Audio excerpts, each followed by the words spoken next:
Bismillahirrahmanirrahim. Assalamualaikum warahmatullahi wabarakatuh. So, good day everyone. My name is Hasim Ado Ibrahim. So, we are the Group 4 reporters. So, now on, we will discuss the Global North and the Global South. So, we have objectives. So, the one is determine the reasons on the divisions of the Global North and the Global South. The second is explain the effects of globalizations on governments. And the last but not the least, identify the institutions that govern international relations. So now, we have a lessons for today, the global divide, North and South. So the North-South divide, also known as the rich-poor divide, is an imaginary line modern man-made sulit, separating more economically developed and less economically developed countries. So meaning to say, so ang ating mundo ay nagkakahati na kung saan ay tinatawag nating North and South. So, bakit nga ba nagkakahati ang ating mundo? So, tulad nga ng sabi dito, also known as the rich-poor divide. So, ika nga nila, sabi dito sa module, na nagkakahati rin ang ating mundo sa tinatawag nating mga mayayaman at mahihirap. So, as you can see, or as you can hear, na narinig naman natin na kaya nagkahati ang North and South ay patungkol doon sa tinatawag nating separating more economically developed and less economically developed countries. So when we say more and less to economically developed, ito yung mga bagay or ito yung mga pinagmulan ng paghahati. So patungkol sa economically. So when we say economically, dito na papasok yung ating mga kinakain, which is yung pera, paano natin pinapalago yung pera, paano darating ang pera sa bawat countries natin. So the North-South divide is a socio-economic and political categorization of countries. So tulad nga dito, sabi daw, ang North-South ay naghati dahil daw sa socio-economic and political categorization of countries. So the Cold War era generalizations places countries and two distinct groups. So sabi daw dito, nagkaroon tayo ng Cold War era na kung saan ay pinamunuan o pinagmulan ng dalawang panig na kung saan ay tinawag nating the North and the South. So, ibig sabihin, yung dalawang panig na tinutukoy nating North and South ay mayroon pa yung tinatawag na countries. So, mamaya malalaman natin sa ibang mga module na nakalagay dito. So, the North is comprised of all first world countries and most second world countries. So, ibig sabihin, sabi dito, ang North daw ay nag-a-alignment ito siya ng tinatawag nating first world countries. And at the most, second world is also known, tinatawag din nating North. So, ibig sabihin, mayroong dalawang tinatawag nating world. So, ito yung first world and second world. Kung malalaman natin na yun pala ay ang tinatawag nating North.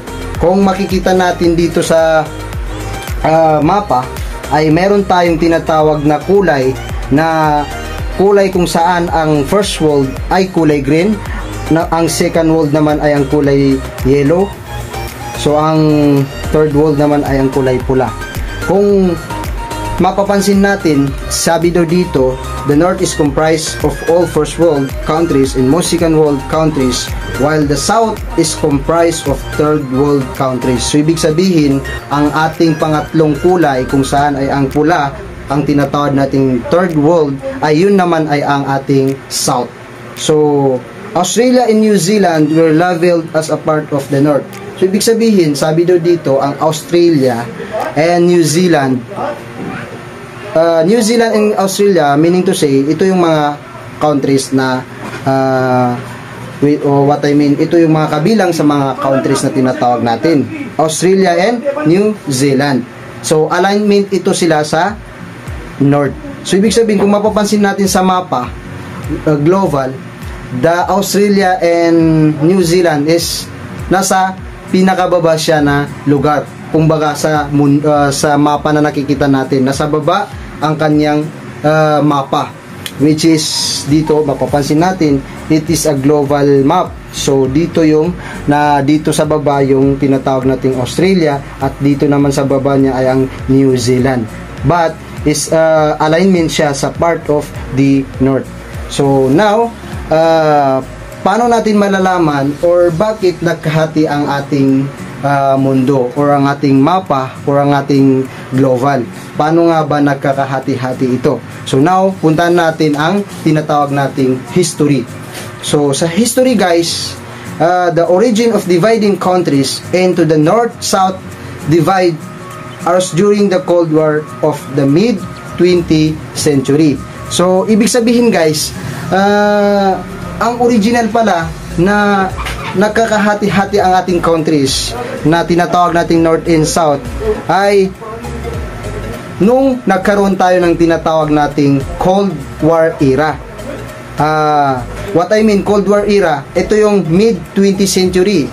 So when we say mid-20th century, ay ito yung kalahati ng taon na yun eh. Kasi ang meaning ng 20th century, mid-20th century, ay isimula mo sa taong 1900 to 1999. So ibig sabihin naabot na yun sa 2000, which is millennial. So ibig sabihin sa mga ninuno natin or mga nasa apo pa natin ay naabutan nila yung tinatawag nating Cold War era. So ibig sabihin ang taong mid ay nasa gitna nun. So ibig sabihin 1945 to 1950. Kasi ang nasabi, the Cold War era is nagsimula noong 1945 to 1950. 5 years nagkaroon tayo ng Cold War era na kung saan ay the Cold War was a period of geopolitical tension between Soviet Union and United States. So yun nga, kaya nga nagkaroon tayo ng Cold War era kasi dahil yung dalawang panig na tinatawag natin ay nagkasundo, or hindi naman sa totally nagkasundo, but nagkaroon sila ng mga miyembro na kung saan ay ang miyembro na yon ay nanggaling sa mga iba't ibang countries. Minsan masasabi natin na ang mga dalawang panig na yon ay nagkaroon sila ng mga mahihirap na countries, mga mayayaman na countries. So ibig sabihin, walang basihan kung mayaman ka o mahirap ka, saan ka pwede mabilong sa dalawang panig na yon. Kasi palakasan lang yan eh. So this happens, sabi nga dito, this happens after World War II.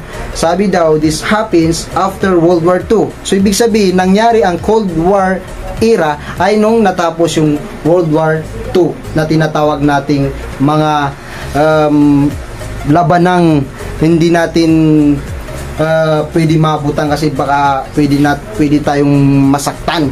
Lahat ng countries ay nagkasubukan na malakas na digmaan.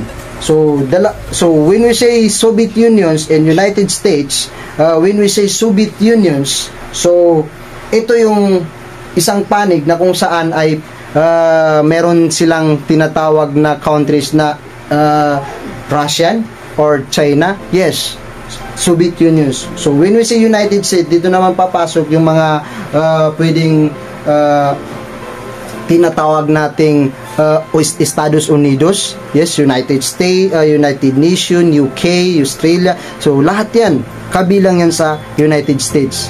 Actually, United States panig is grupo is mga malalakas. Kaya nga nasabi dito sa module nating ito ay kabilang sila sa mga first world countries. What I mean, mga rich countries. So this sabi nga dito, the term cold is used because there was no fighting between two sides. So sabi nga dito, guys, ay yung dalawang panig ay hindi nagkaroon ng labanan. Kumbaga, ang dalawang panig na yon ay nagkaroon sila ng but through propaganda and economic and political action. So malaki ang naitulong ng bawat countries sa kani-kanilang mga ginagawang more economically developed and less economically developed. Kasi kung tutusin natin, ang countries ay nagkaroon nga ng more or less sa iba't ibang countries. Kasi pansin natin may mga less economically developed mas lalong bumababa ang kanilang pagde-develop. What I mean, yung economically, politically, socially. So lahat yun bumaba, less, tinatawag nating less. Yung ibang countries ay mas lalong tumataas, kaya nga more developed countries sila. So now, during this time, countries were primarily categorized according to their alignment between the Russian East and the American West. So yun nga, nagkaroon tayo ng alignment sa bawat sa dalawang panig na tinatawag natin ay nagkaroon tayo ng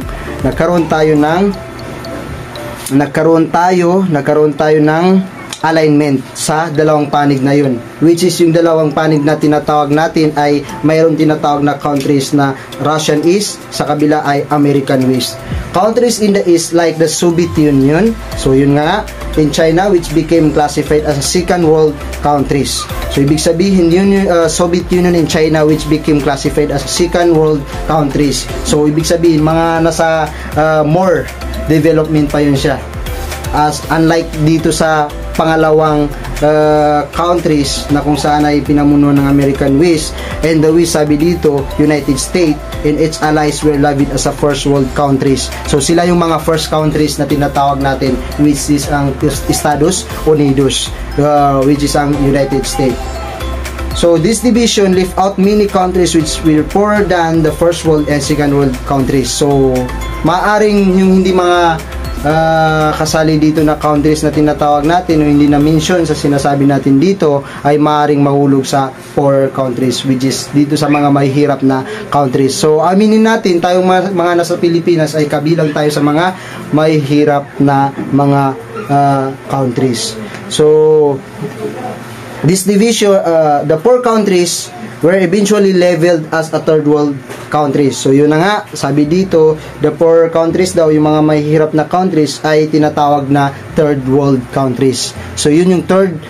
Take note guys, we have a first world countries, second world countries, and third world countries. Yan yung pinakamahalagang maintindihan natin dito sa topic natin na the global north and the global south.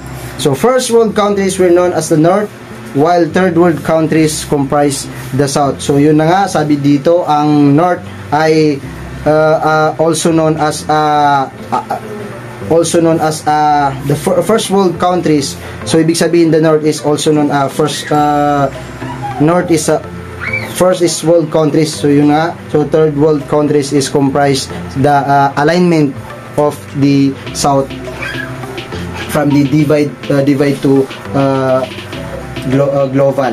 So I think the next reporter is magkakaroon tayo ng tinatawag nating north, kung saan mapapag-usapan natin yung tinatawag nating objectives na explain the effects of globalization on government. So now, the next reporter ay kanyang itatopic ang north, kung ano yung meron at ano yung mga more economically sa bansang ito. That's all. Thank you. Assalamualaikum warahmatullahi wabarakatuh. Our topic for today is all about North. In the North lay more economically developed countries, or AEDC, in the world. So some countries which lay in the world part of the divide are Canada, United States, Greenland, and Russia. So ito yung bansa na nahati na ng Russia sa North, which is ito yung mga bansa na rich. So, why the countries in the north are considered NEDC? The countries are considered NEDC because of the stability of their economy, have a better standard of living, and quality of life. So, they're considered NEDC because their country is rich. So, the stability of their economy have a better standard of living and quality of life. So, when it comes to economy, is industrialized. So, meaning to say, industrialized, sila yung nilikha ng kanilang mga produkto, then binibenta nila ito sa South. Then, this country or the North is already industrialized. Meaning to say, hindi na sila nagre-relay sa manual labor or hindi na mano-mano yung pagtatrabaho ng kanilang mga workers, but rather than it's more on machine-made because of advancement of technology. This life expectancy is education levels. If there are doctors available medicines and how they develop their country's life expectancy is education levels. If the doctors available medicines and how develop their technology is. So, having a better standard of living. So, when it comes to standard of living nila, is maganda yung kanilang pamumuhay dahil 95% of population in the countries in the north is have a basic needs and have access to functioning education systems, and mas marami sa global north ang nakakapagtapos ng pag-aaral compared sa global south, and they have enough food and shelter. How did the North gain this advantage? So, the North has always seemed to have an advantage over the South, and the biggest advantage that allowed the North to colonize the South was the technological advancement. So, the North gained this advantage it's because of advancement of their technologies. So, during the time of colonialism, so isa ito sa rason kung bakit unequal. Dahil first of all, maraming bansa ang naging mahirap dahil in-exploit sila ng mga mayayamang bansa ng time ng colonialism. So, one of the advancement of North sa atin is advanced technological advancement. So, in terms of weaponry, so masyado silang malakas. Ito yung ginagamit nila when it comes to war, kaya masyado silang malakas. Good afternoon, sir. Good afternoon, everyone. My name is Hashim Bishri from Group 4. Our topic for today is talking about Global South. The South or the poor side, these countries are known as developing countries, meaning the GDP, low gross domestic product, HDI, low human development index, and general standard of living within these countries. So, sa Global South, sila yung bansang hindi ganong kayaman, sila yung bansang mababa lang yung income ng kanilang manggagawa.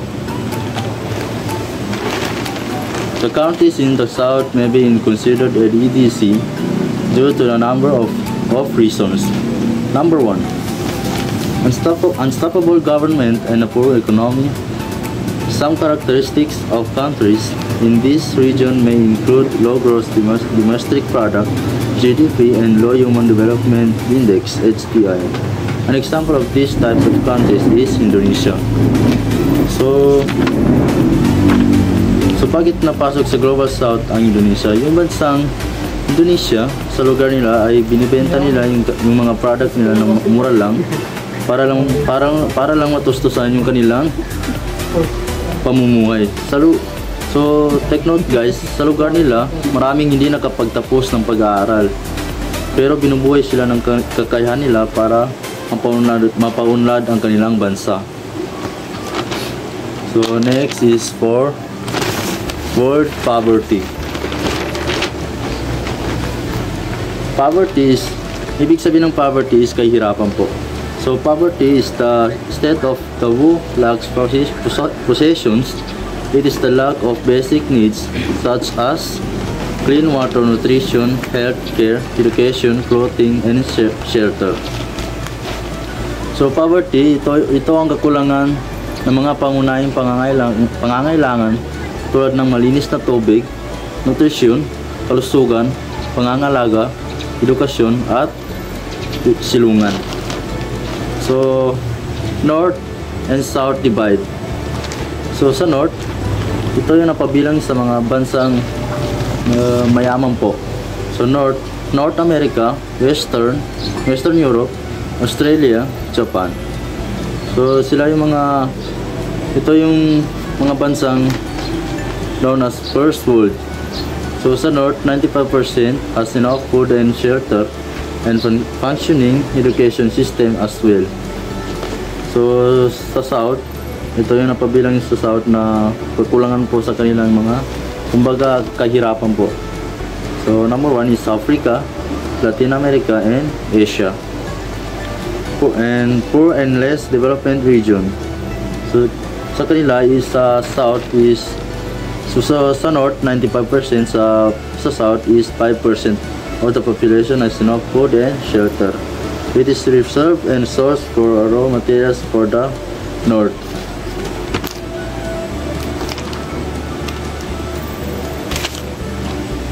So yun lang po. So I hope you learn something about my topic.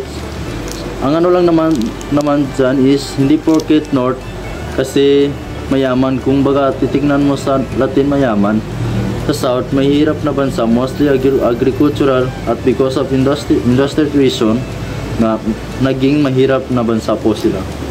So thank you po. I will tackle about reason for development gap of global North and global South. The reason for development gap is environmental, number 2 is historical, number 3 is socio-economic. One of the reasons for development gap between the global South and North is the differences in environmental. Ang developmental gap ay maaring or pwede itong makaka-apekto sa crucial factor for economic development. Kapag ikumpara mo ang global North and South, ay mas maganda ang lupa ng North kaysa South dahil ang North ay kompleto sa lahat ng bagay na ibibigay nila ang pangangailangan ng magsasaka ng lupa or ng kanilang trabahador. Kaya mas nagbibigay daan para magtagumpay na agrikultura na mas mataas ang ani ng pananim at mas malaking product ng food. Kaya natitiyak nito ang seguridad sa pagkain at nakakatulong sa paglago ng ekonomiya nila. Dahil sa makasaysayang pamana at pagkakaiba sa ekonomiya at paglaki ng populasyon, ang pamanang ng kolonyalismo or yung mga colonism at pagkuha ng mga mapagkukunan ay nag-iwan sa pangmatagalang epekto sa kapaligiran sa Global South. At ang paglaki ng populasyon ay lalong nagpapadala sa isyong kapaligiran. The second reason for development gap of Global North and Global South is historical.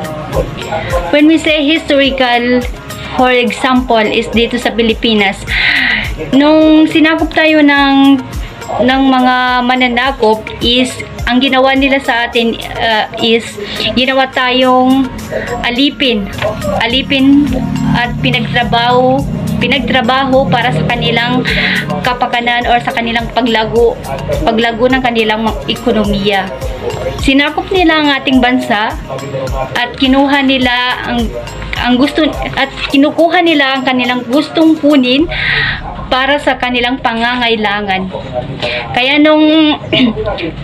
nung natapos ang pananakop nila at nabawi natin ang ating bansa is halos wala na tayong natira na mga likas na yaman or mga gagamitin. Dahil inubos nila yung mga gamit na dapat ay sa atin. At nung nabawi na natin ang ating bansa is napakahirap na nilang habulin or napakahirap na nilang pantayan yung pagyaman ng kanilang bansa dahil nga advance sila sa technology and grabe yung edukasyon nila, kumpleto sila at nakakaya nila kung ano yung gusto nila or nabibili nila. And the third reason gap for development gap of global north and global south is socio-economic. Socio-economic including politics, religion, culture and society, money. Kapag ihambing natin yung example is politics. Example, yung politika nila sa global north is napakaayos. At yung mga napakaayos at yung mga leader nila is super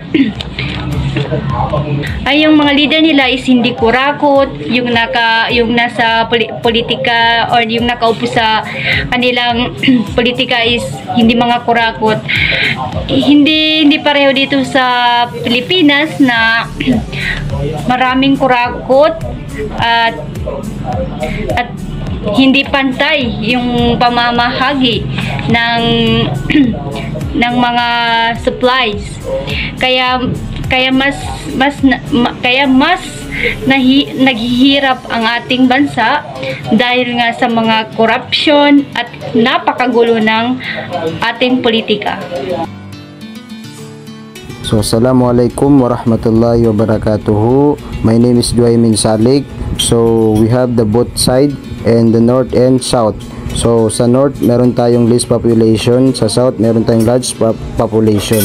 Sa north, meron ding high wealth, high standard of living, and high industrial development in industry. So, sa south, meron tayong low wealth and low standard of living and low standard development and agriculture. So, that's all. Thank you.